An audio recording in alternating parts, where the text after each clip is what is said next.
Pues yo me llamo Sandra Souto Custrín y soy investigadora del Instituto de Historia del CSIC. Mi actividad se ha centrado principalmente en la historia contemporánea, es decir, en la más cercana al presente. En este sentido, he analizado dos temas principales, aunque están interrelacionados, que uno son los conflictos sociopolíticos en el primer tercio del siglo XX, con especial referencia a la Segunda República Española, es decir, entre 1931 y 1939, y otro campo importante de investigación en la historia de los jóvenes y de los movimientos juveniles en Europa, principalmente entre las dos guerras mundiales, es decir, entre 1918 y 1939. Algunos piensan que las ciencias humanas y sociales y la historia en concreto no tienen utilidad, pero yo creo que son herramientas fundamentales para conocer el funcionamiento de nuestra sociedad, para entender cómo hemos llegado a ser lo que somos o a tener los sistemas económicos, sociales, políticos y las culturas que hay en la actualidad. Y quizá precisamente por eso a mí siempre me interesó más el siglo XX. No es que pensara desde pequeña en estudiar historia ni nada parecido, pero yo empecé la licenciatura convencida de que quería estudiar historia contemporánea, de que quería ser la especialidad de historia contemporánea. Y una cosita que yo quería recordar también en torno al siglo XX, dado para quienes está pensado este vídeo y en la fecha en que estamos, es que el siglo XX fue también el siglo de los movimientos feministas, en el que distintas agrupaciones femeninas de distintas tendencias políticas y de distintos tipos de estructura y organización defendieron los derechos de las mujeres. Y por poner dos ejemplos, se puede recordar que los orígenes de los sistemas democráticos, lo que se llamaba sufragio universal era solamente masculino, y estando en un centro de investigación, pues también se podría recordar que en España hubo restricciones legales para el acceso de la mujer a la universidad hasta 1910. Cosas que pasaron también similares en otros países europeos. No es que España sea distinta, pero muestra la importancia que tuvo el siglo XX en este sentido.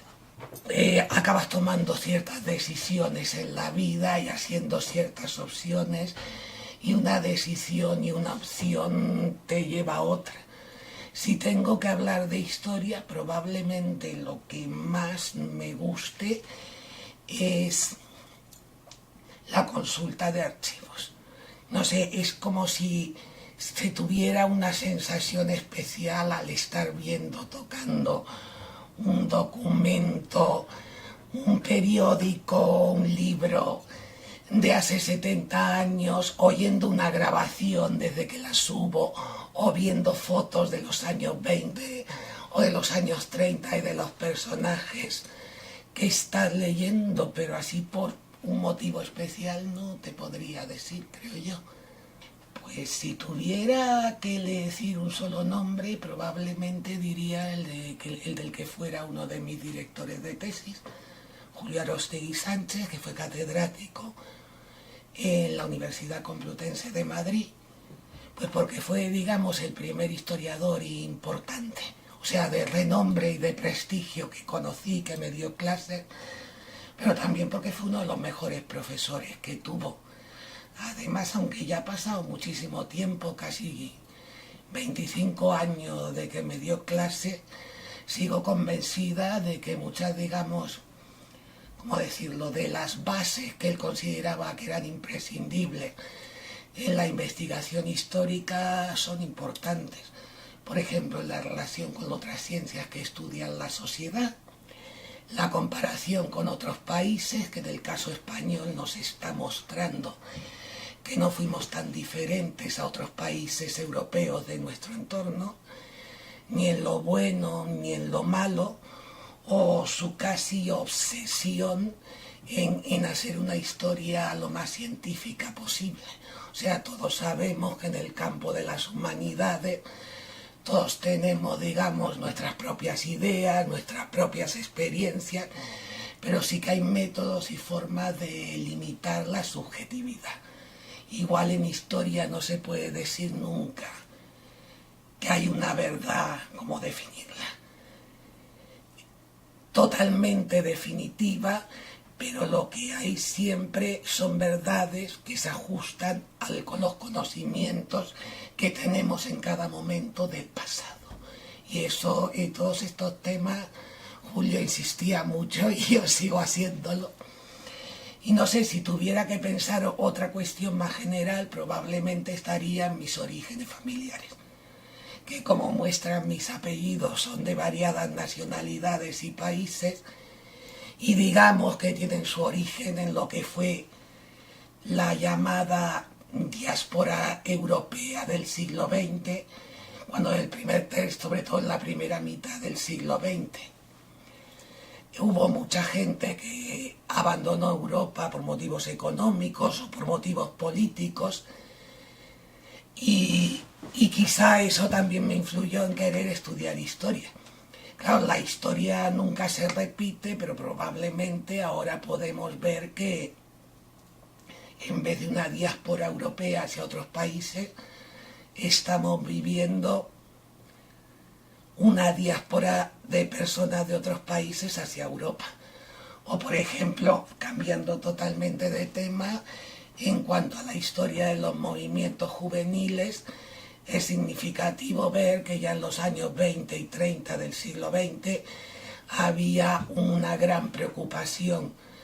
por la delincuencia juvenil, o se consideraba que había unos grandes índices de desempleo juvenil que perjudicaban a la sociedad, y claro, en unas sociedades que ya son totalmente diferentes en política, en cultura y en todo tipo de cosas, pero estos problemas se siguen planteando en la sociedad actual.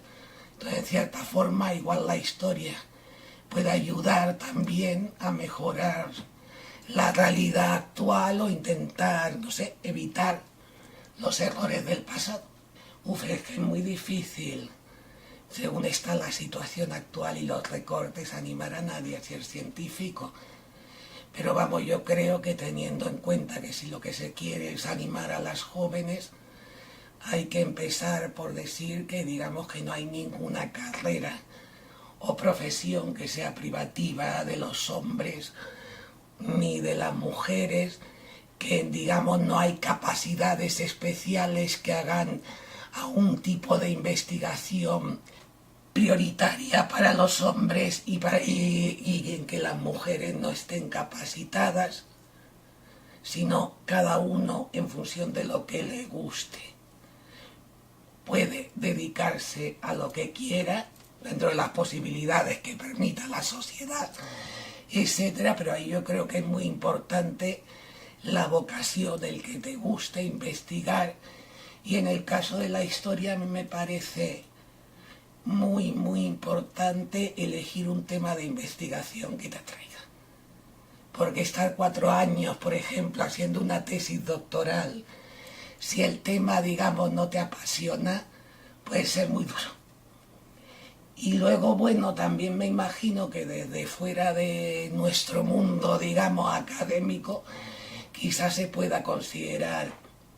que ya no hay nada que investigar, que ya se sabe todo, que ya está todo dicho, pero la realidad es que eso no es cierto, que a cada momento aparecen nuevos fondos documentales,